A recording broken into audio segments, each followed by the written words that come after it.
What's up, everybody? Welcome to Daily Betslip, November 11th. Make a wish for a winning weekend. I'm your host, Reed Wallach. Alongside me is Donnavan Smoot. Usual Friday crew here. Pumped to get going. We got a lot going on today. 8-game NBA slate. We got best bets for you there. College football week 11. We got the Saturday 4-pack for you. NFL week 10. We got our hot take predictions for you. And, of course, our game of the night, Boston Celtics, Denver Nuggets. We got a lot going on today. We got a lot to do. Donnavan, how's it going, man? Happy Friday. What's up, man? Happy Friday. It's going really well. Yeah, It's going how really well. is weather in Texas right now? Because in New York, it is absolutely miserable. I know there's gonna be weather like across the entire like East Coast into Yeah. Midwest this weekend, so it's pretty gross. I know Thursday night football we saw. I mean, they couldn't even stand. It was couldn't even throw the ball. Mariota had that terrible screen grab where he's like on his back throwing the ball just aimlessly in the air. It's just a But dumb how decision. is I know big game in Texas this weekend with TCU traveling to Austin. But how's weather in Yeah. Texas right Yeah. So I'm okay. So I'm in Houston, and so today, like mornings like humid now? per usual. Sun was out a little bit, just poured down for like 10 minutes, and then probably Okay. like five minutes before we came on, it stopped. But the TCU game tomorrow, that's in Austin, that game's supposed to get kind of cold, and so it's supposed to start like around like 50 degrees, maybe even get down to like the 30s by the time that game is done. So this is for sure going to be like a different environment for both of these Texas teams. Yeah, no, I as the weather turns for November, this is football weather soon, and uh, teams are gonna have to start adapting to the different environments. But there's our Friday weather talk for Texas Right. and New York. But let's get going to some community picks. We got some responses live on Twitter. Let's get our first one up from friend of the program, Trent Krim. Always in the weeds on these ones. I remember a few weeks ago, Trent did Princeton, Harvard best bet. But Oh yeah. Trent said his best bet for the weekend is Colts first time out taken versus Vegas. Obviously, Colts bring in Jeff Saturday. They think, or Trent thinks that they're calling the first time out. They think Jeff Saturday's gonna be a little overwhelmed, so he's taking first time out versus Vegas. Prop isn't available just yet, but he would take it up to 200. I don't know. This is So think this is so? this is this is one of those where it's like one, you kind of have to hope that Indy gets the ball first, and that you can kind of cash in on that pretty quickly. But also, it's not like the Raiders are some like well oiled machine. Like Josh McDaniels could be kind of stupid as well. So Mhm. I'm not too sure about this one. Yeah, we'll definitely see. I think we are going to talk about the Raiders and Colts a little later in the Yeah. show, but I think there's a lot of intrigue in this one. As someone who's still in Survivor, um, I am hoping that we see Jeff Saturday rally the troops and get Yeah. this Colts team on the right track.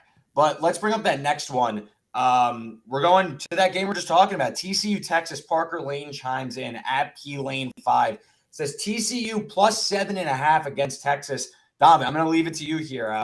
Longhorns spoiling this undefeated season, or do we have maybe another kind of march in the right direction for this TCU team as they look to make the college football playoff?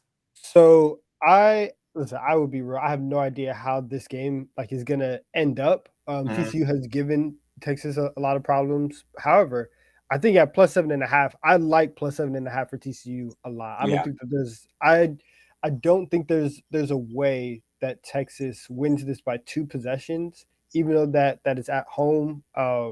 You again, like we talked about the weather. Quinn Ewers has been up and down for since he's come back. I want to know what he's going to look like. If this is just one of those games where hey, we're going to hand the ball off to Bijan and Roshan, which is basically every game now. But like, if that's kind of the game plan, I don't see where you can get two scores, especially with kind Mm. of the amount of points that the defense has been allowing lately. So I love. I think hat off, bias off. I love TCU plus 7.5. Yeah, Texas seems to be the trendy pick, and I can't hate it. I've been a TCU backer all year.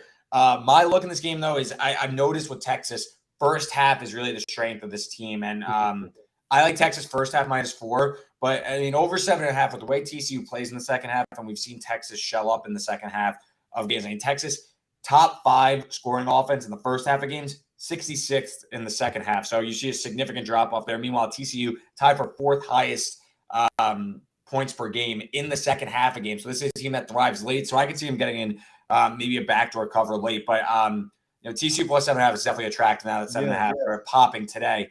We got one more from I think CryptoPod. Yeah, at CryptoPano Moose, we'll call it something like that. He gave a little hodgepodge of bets. We got some UFC bets for the weekend. We got some NFL picks. We got some NBA picks. Donovan, I'll give you one that you'll comment on for all of this, and I hope you leave the Nets one out so I could talk about that one. I got you. So I'm gonna look at the Giants -4.5, and I will say this that is terrible. I'm on the complete opposite side. I'm taking the Texans this week to upset the Giants.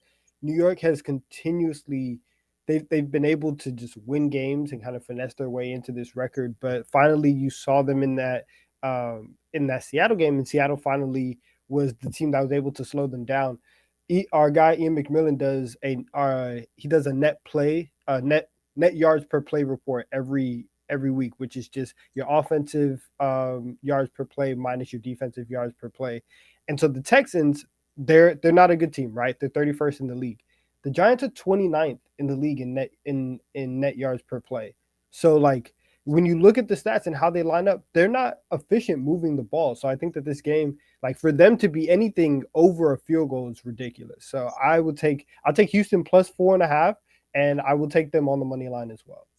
Yeah, as someone who lives in the New York area, follows Giants closely, not sure this is the team you want to back as a favorite. I like them as the underdog when there's like kind of an expectation where they could play close to teams, but winning with margin has not been the name of the game for the Giants this year. So it's a nerve-wracking game because the Texans have played hard, but I do think someone like Saquon Barkley can run wild in this game against the Texans defense. I think the Giants pull it out, but laying points with them isn't necessarily something I'm eager to do this weekend. As for that graphic from Cryptopotamus, Nets crush the Clippers. I hope so. I think that they've looked better. They've looked better under Vaughn without Kyrie. Listen, things are starting to fall into place. I think that the schedule eased up after this, really, really tough start. They opened against 5 playoff teams. They now played one playoff team in their last 5. A lot of things are starting to fall into place. Ben Simmons, there's been kind of this move to the bench because of a knee injury, whatever you want to call it, but he's on a minutes limit. Whether that is excuse or not, that's my conspiracy theory that this is a manufactured injury to keep him on a minutes limiting, try and keep him out of the limelight. But Kevin Durant's playing at a high level.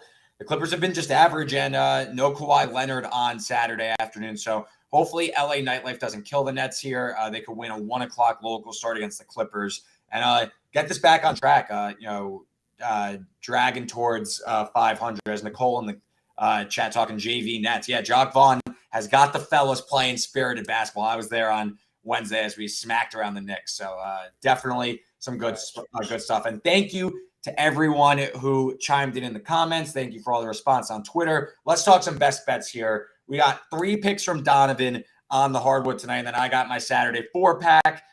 Kind of a different one because I don't have a late night play, but we'll get to that in a few minutes. Donovan, let's talk some NBA, though. You got 3 plays.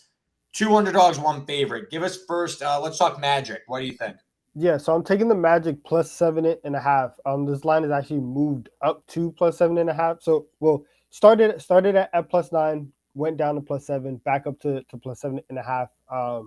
But I like the Magic on the spread. They have not been able to win games. However, they've been able to be in games, and they're a young team learning how to win, learning how to finish games off. But they've played in 10 games this season that you can define as clutch. And so that's when it is a 5-point game or less in the last 5 minutes of the game. And Orlando, they're 2-8 straight up in those games. But again, you're just getting the opportunity to keep it close. And so I think that we've seen what Paolo Banchero can do. We've seen that his offensive skill set and the fact that Orlando as a whole, they play really hard. And defensively, they're not in the bottom third of the league in defense. They're like still below average, but trending in a decent direction. So I like them tonight against Phoenix. You know, Yeah, I think the Magic. I mean, this is a team I have their over win total. They can't seem to close out a close game. But I mean, when you're expected to hang around, or you can just hang around. I mean, this is 3 possessions here, so I don't hate it. Is CP3 going to play? I'm not. Let me see. I know he missed the last game if I'm not mistaken, but I think the Magic as the season goes on, there's no incentive to tank. They just got the number 1 pick, Banchero, who's going to win Rookie of the Year most likely. I think that this is a team that's going to be trending upward over the next few months. So I don't hate this look at all. So I think CP3 is listed as questionable. So we'll know a little bit closer to game time. But it even doesn't if hurt to get it in though. yeah, but even if CP3 does play, I still like Orlando in this game. But I'll go to another underdog that I have. This one I'm backing on the money line. I'm taking the Cavs money line against the Warriors. They are plus 120, and I understand why the Warriors are favorites, right? They're Golden State, they're at home, this and that. Cleveland they're the much better team, right? Golden State needed 47 points from Steph Curry to beat the Kings by 3 points. And before that, they had lost 5 games in a row. And we've seen this entire run from Golden State kind of be pushed and propelled by their defense. They are 27th in defense right now. And the only team that they're better than is Detroit, Indiana, and Houston. That's not a really good group. Meanwhile, Cleveland is 3rd in offensive rating, 3rd in defensive rating, 2nd in net rating. They're firing on all cylinders. And I don't think that the perimeter defense from Golden State tonight is going to be good enough to keep Donovan Mitchell, to keep Darius Garland out the lane. So I think the Cavs win this, and I think they win it kind of easily, to be honest. So I'll take the Cavs money line against the Warriors. And then my last pick, who with the team that I also think is going to win fairly easily, is the Kings. I'm taking the Kings minus 3.5 against the Lakers. There's been a lot of over the last week, there's been a lot of NBA games where if you had underreacted to the news, you would have been on the right side. Like Giannis and Drew Holiday don't play on Wednesday, Bucks still end up winning. Damian Lillard gets ruled out last night against the Pelicans. The Blazers still end up winning. This is not the game to underreact because LeBron James is out. The Lakers are not good. The offense is still the worst in the league. The only thing that was keeping them in games was the fact that their defense was elite. That defense has moved to league average. They're around they're in like the 14 to 16 range of defensive rating right now. So this just isn't a good team. And Sacramento, they're going to be able to put up some points. So I think you're giving me 3.5 and just like right on that 2 possession mark. I love Sacramento tonight. Yeah, Sacramento, another team that I like in terms of like that bottom middle of the league. I like Sacramento. They have a lot of talent on their team, and they beat the Cavs the other night. I watched the end of that game. I mean, Kevin Huerter coming to his own, Malik Monk. I mean, they have shot creators, De'Aaron Fox, Sabonis. The Lakers don't have that. They don't have that. I mean, Anthony Davis is playing pretty well. Russ, whatever he is, but that's really it. The Lakers have the worst 3-12 in the entire league. So when you lose your number 1 and it becomes like 2, it really shows itself. So I agree with you here. I think the Kings are going to hand the Lakers another loss in the season is just really getting away from them. So great stuff from Donovan there. So let's do Saturday 4-pack here. A little bit different this week. I got 3. So last week, I think I went either 2-2 or 3-1.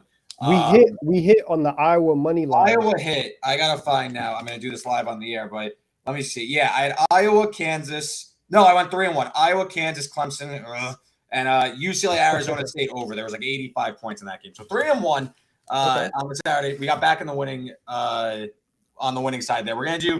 We're back to like our gross ways though. This might be the grossest of the year, but let's start. I'm seeing the lineup. I see it. I see the gross. Let's do noon here. Navy plus 15. I think Navy's going to win this game outright. I think Navy wins. They're like plus 450. I think if you want to throw a sprinkle on there, I think Navy's going to win. I talked about this on the early read, which you can find on this great YouTube page right below on like the related videos. I love Navy here. I think this is going back up towards like plus 17, so you could get back in. But Notre Dame can't throw the ball. Drew Pine is 18 for 36 over the last 2 games. And Notre Dame has looked great in those games on the scoreline. They beat Syracuse and Clemson and combined 76 to 38, but they needed interceptions, fumbles, blocked kicks, punts, special teams touchdowns. So they have stumbled ahead. And what Notre Dame wants to do is get ahead and then just run the ball 50 times. They're basically like a service academy light. But you're not going to be able to do that against Navy, who's top 20 against the run this season. So the way to beat Navy is through the air, but Notre Dame can't throw the ball. So you have strength on strength. Give me the team with getting more than 2 touchdowns. This is a total of 39.5. Notre Dame has struggled all year as a favorite. 1-4 against the spread as a favorite. So, I mean, they've lost to Marshall as a double-digit favorite. They lost to Stanford as a double-digit favorite. Now, after you beat Clemson on the road at noon against Navy of all teams, give me the midshipmen. I think they get it done. Next up, this team has been killing me. I keep betting them, and they keep killing me. New Mexico, plus 21.5 against Air Force. New Mexico sucks. They are terrible. I'm not telling you they're a good team. Last week, I had them against Utah State, catching 14.5, down 10. No. Better yet, down 14 with 4 minutes left. They're at midfield. The game is essentially over. They just need to not turn the ball over. If you turn over on downs, the game will be over. Quarterback tries to make a play, fumble, scoop, and score touchdown. New Mexico loses by 17. But I'm back on the saddle here because you're playing a triple option team, and what Air Force can't do it. Air Force, first of all, their defensive line isn't that great. They're bottom half of the country in defensive line yards. New Mexico, they're basically another service academy team. They just want to run the ball, so you can maybe get a push there. And on the other side, Air Force obviously going to run the ball. They're going to bleed the clock. New Mexico, pretty solid against the run this year. 50th in rush yards allowed per carry, 28th in explosive rush yards allowed, and 14th in red zone touchdown defense. So when they get in close, it's bend, don't break. So clock's going to be running all game, another low total. 3 touchdowns. Please, New Mexico, give me something here. Just give me a little bit of life. I think you could see something in the neighborhood of like 24-7 Air Force. So come on, give me something, Lobos. Next, we're going to go to the night slate, another gross bet. Good teams, apparently, but bad game. Give me Texas A&M on the money line. I think they win this game outright. Wegman didn't play last week. They're passing 5-star quarterback. But I really think that the run game is going to be what opens us up for Texas A&M with A-Shane. But having just the dual threat that you could beat Auburn with the pass, but also it's mainly on the run. Auburn's rush defense is terrible. 112th defending explosive runs, 123rd in EPA per rush. They fired their coach last week. Big effort, came back against Mississippi State, lost in overtime. I know Texas A&M is in disarray, but at under a field goal, I think this game is close to a coin flip anyway. Give me the plus money. I don't really see a huge edge for Auburn to be favored here. I don't know. I think maybe with Wegman coming back, you see a little bit more of a competent offense. And Auburn still stinks on offense. Robbie Ashford can't throw. It's going to be all run. I think A&M maybe has a little bit more diversity on offense to get this done. So I'll take A&M as a small underdog. And then weirdly, my slate is like very front loaded tomorrow. I have a lot of like noon and 3:30 games. I have nothing as of now in the late slate. So I'll do a late game for tonight. So we'll do that. I'm going a little bit backwards here. But give me UNLV plus 9. 10:30 start. I don't even know what network it's on. Probably CBS Sports. UNLV can control this game on the ground now that Doug Brumfeld's back. 11th in offensive line yards, 35th in explosive run. And this Fresno State team, they have Jake Haener back, their quarterback, and they look much better, probably going to the Mountain West Championship. But they haven't really played anyone lately. Just beat Hawaii. They had to come back in really crazy fashion. Needed an onside kick to beat San Diego State.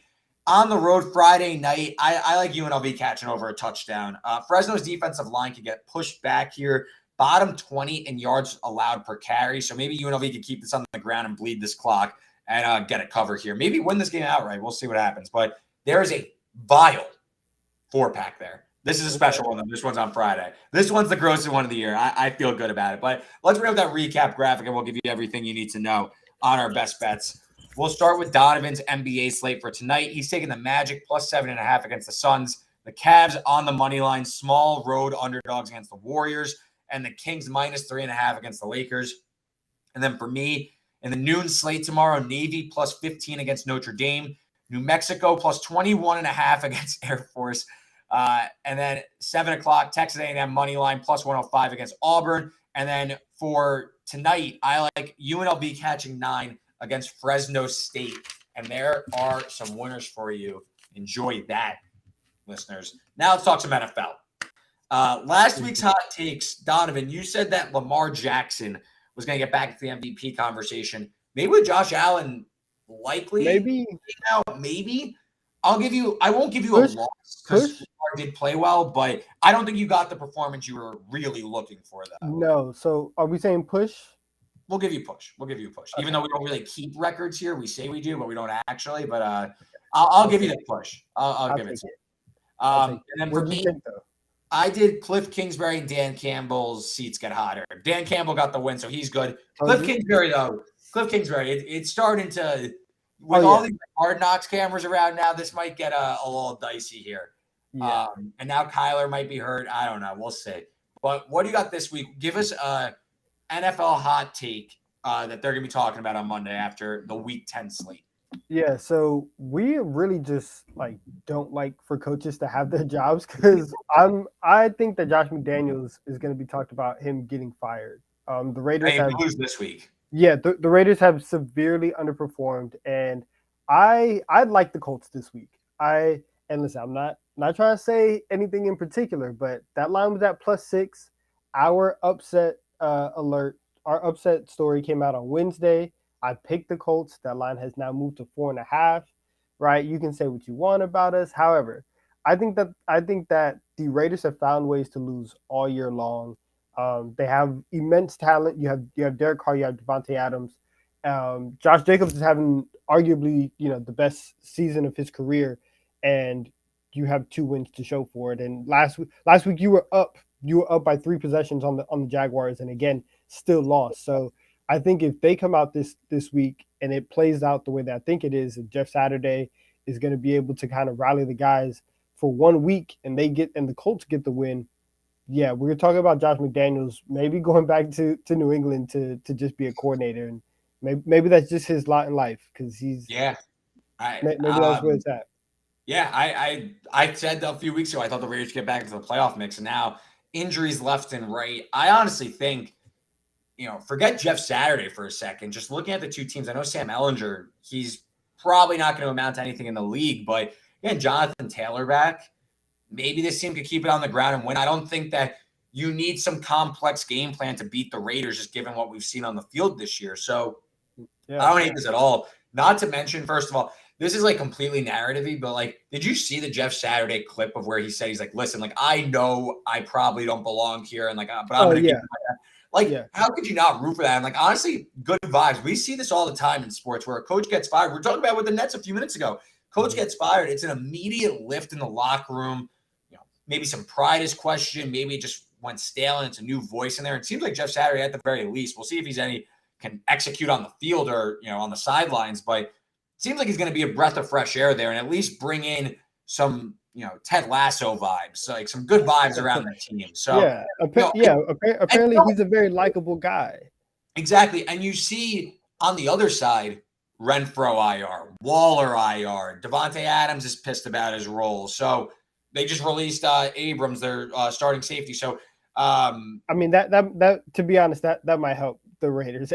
Abrams, maybe, but you see the vibe go on the other side. What if they pull up an early lead? Do you really expect the Raiders to get up and want to come back? I think that you could see in the first quarter if the Colts are really going to hang around this game. And listen, if they lose, they were expected to lose. They have Jeff Saturday as their head coach. It's the ultimate free roll ever. I honestly love it. And again, as someone in Survivor, I'm definitely pulling for the Colts here because I think people are going to see this as an opportunity to save some of your better teams and get a crappy team out of the rotation. So I'm hoping that people go to the Raiders, at least maybe 10, 15% of the pool left. And, maybe that knocks how far into the pool are you? How much? So the one myself and Ian are in, there's 20 people left of 1,100. So we're really in the end game here. Yeah, neither of us are taking the Raiders, though. We both took them against the Texans earlier in the year. So I think 8 people of 20 still have the Raiders, maybe 6 or 8. So hopefully a few people take the Raiders. They try to get an easy one, and hopefully they get knocked out. But yeah, I don't hate this at all. I think Josh McDaniel's seat gets hot after hopefully a loss to the Colts. So Tampa Bay pulled one out against the Rams. I'd argue they outplayed the Rams for the length of the game. It was one Cooper Kupp pass that put them behind, and then they couldn't get in the end zone lead. and then they finally did at the buzzer.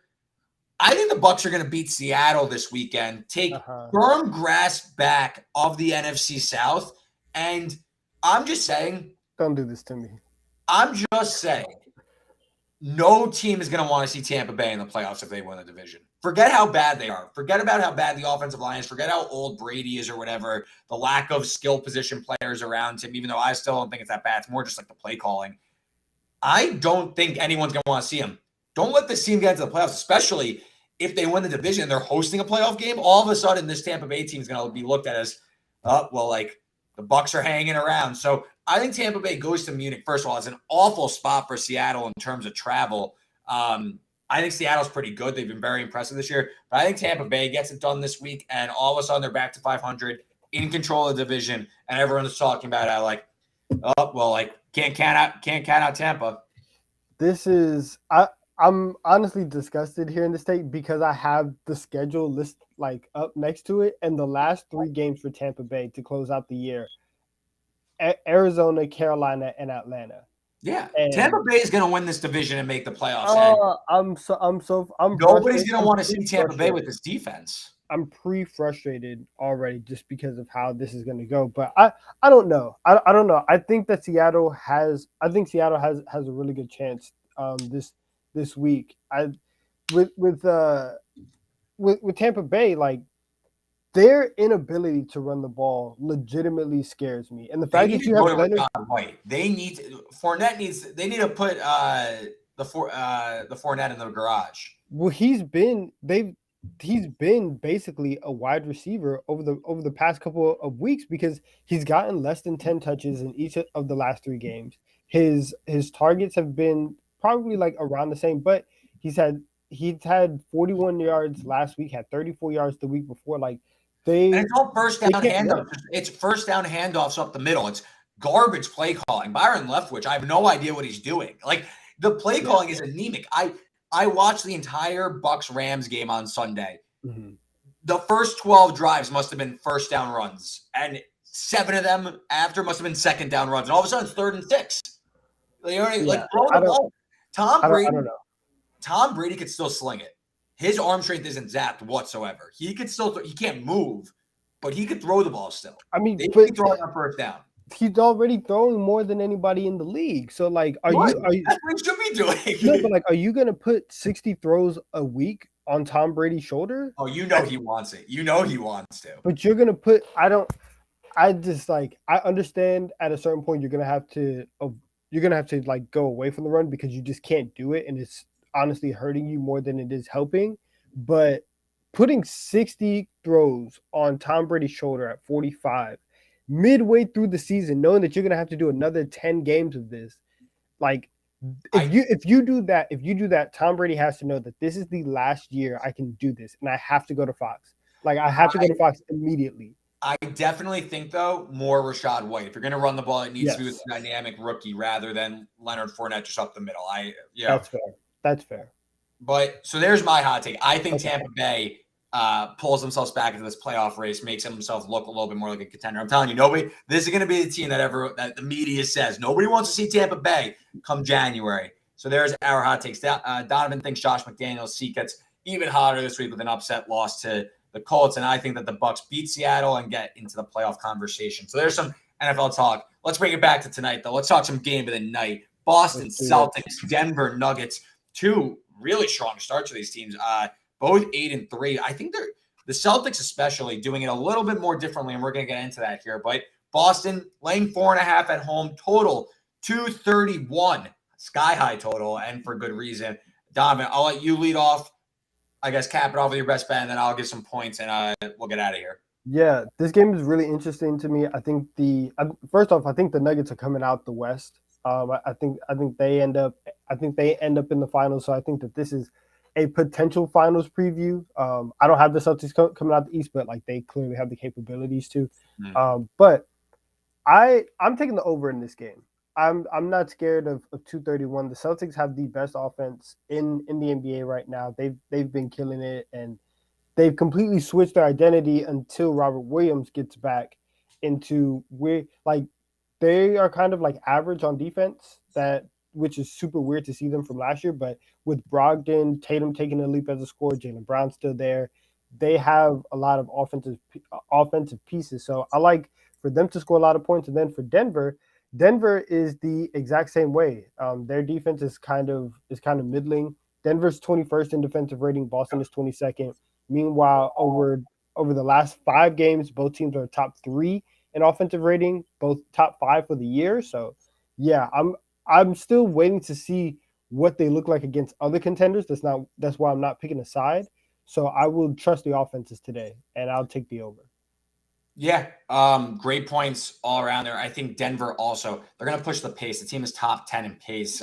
Jamal Murray, I'll call it, still has the training wheels on him a little bit, but he has been a very unnecessary boost in terms of a ball handler out there, someone that can run the offense. He's not playing at like full capacity just yet, and that's okay. It has been enough though, because it's giving Nikola Jokic a little bit of a time off in terms of like his incredible usage. So I think Denver wants to play with pace, and I don't think Boston's going to give much resistance, like you mentioned. I mean, these are two teams bottom 10 in defensive rating and points allowed per 100 possessions. So the loss of Robert Williams is huge. I mean, if you remember last year, I was clamoring that Williams should have been Defensive Player of the Year, and Marcus Smart got it more as a nod to the Celtics and the fact that they kind of campaigned for him. But like, I think Marcus Smart he plays really hard, and I think he flops a lot, but good for him, Defensive Player of the Year, whatever. I don't think that this Boston defense is where they want to be because Robert Williams isn't there.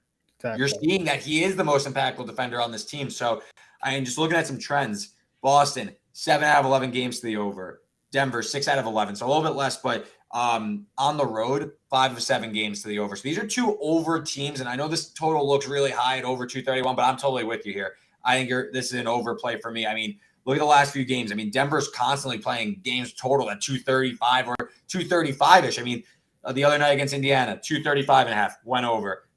Spurs, 234.5 just went under.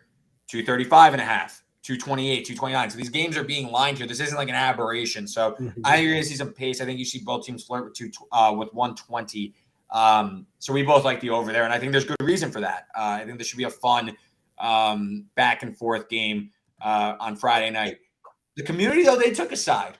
They're going with the reigning Eastern Conference champs. They took the Celtics minus 4.5. I guess if you were to take a side, would you take Boston? I guess we are because the community took it, but would you take Boston or would you take Denver? I would take Denver. I kind of lean that way too. To be honest, I think 1-4 straight. They're playing well. I mean, I guess Boston's also 1-4 straight, but I'm a little bit more impressed with Denver. The way they're looking right now, I think that there's some concern with Boston to pull away and win with margin. Yeah, you look at the front court lineup for Boston and how that matches up with Jokic, and it's like if you're gonna throw, like whenever Al Horford's not on the floor, if you're gonna throw Blake Griffin, Luke Cornett, and Noah Vonleh at Jokic, I think you're setting yourself up to just get torched. And if you're gonna send doubles, he's gonna kill you with the pass. And MPJ and Jamal Murray, they're capable shooters as well. So I would take the Nuggets plus 4.5, but I like both of us said, we like the over more. Yeah, no, I completely agree with you. I lean towards taking the points, but the community is taking the Celtics minus 4.5. So we shall see a little Friday night hoops for you there. But there's our show. If you want to go see our best bets, just go rewind, check them out. As for us, though, I'll be back on Tuesday with the early read, talking Week 12, talking some Pac-12 football. Donovan will be back during the week on Daily BetSlip, Monday through Thursday at 5 p.m. Eastern, Friday usual time at 4 p.m. Eastern. But big shout out to JJ, our video producer behind the scenes. Big shout out to Donovan. Thanks for helping out. Big shout out to me. Thank you for running the show. No problem. Until then, everybody have a profitable weekend and happy 11/11.